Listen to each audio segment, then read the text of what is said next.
OC seat బీసీకి ఇచ్చింది BJP. నేను చెప్తుంది అదే. అది ఇక్కడ పాయింట్. ఇక్కడ పోతే ఏంటంటే పార్టీని నమ్ముకున్నటువంటి వాళ్ళని మేము వదిలిపెట్టట్లేదన్న సంకేతం ఇస్తున్నారు.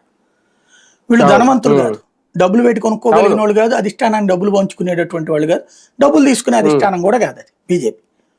శ్రీనివాస్ వర్మకి ఇచ్చిందా? ఆ రోజున రఘురామకృష్ణరాజు ముందు శ్రీనివాస్ వర్మ ఏంటి అన్నారు.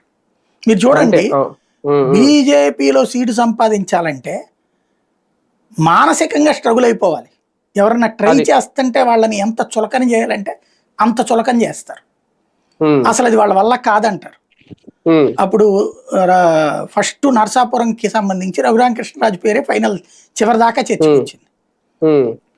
నేను అప్పుడే ప్రస్తావించా, ఆయన ఏ పార్టీలోకి వెళ్లకుండా అలా కూర్చుంటే అట్లాగా ఉన్న వాళ్ళని అకస్మాత్తుగా బీజేపీ తీసుకుని ఇస్తే ఏం సంకేతం వెళ్తుంది జనాలకి అన్నటువంటిది.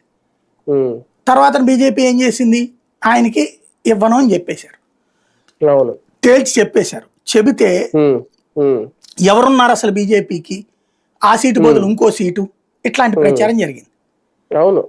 అప్పుడు విజయవాడ తీసుకుంటారు, సుజనా చౌదరికి ఇవ్వబోతున్నారు, లేకపోతే గుంటూరు తీసుకుంటారు, సుజనా చౌదరి గుంటూరు నుండి పోటీ చేస్తారు, ఇట్లాంటి ప్రచారం కూడా జరిగింది. నేను అప్పుడే చెప్పా, నరసాపురం వాళ్ళ సొంత సీటు ఓ రకంగా.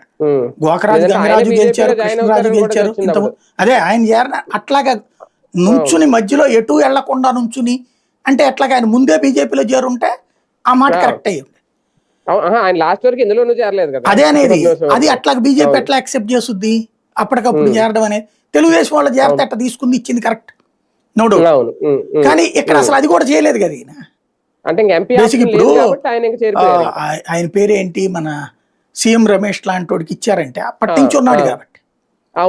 ఎమ్మెల్యేల పరంగా ఇక్కడ అంతా కూడా గందరగోళంగా జరిగింది. అది బీజేపీ అధినాయకత్వం ఫెయిల్యూర్ కూడా ఉంది అందులో.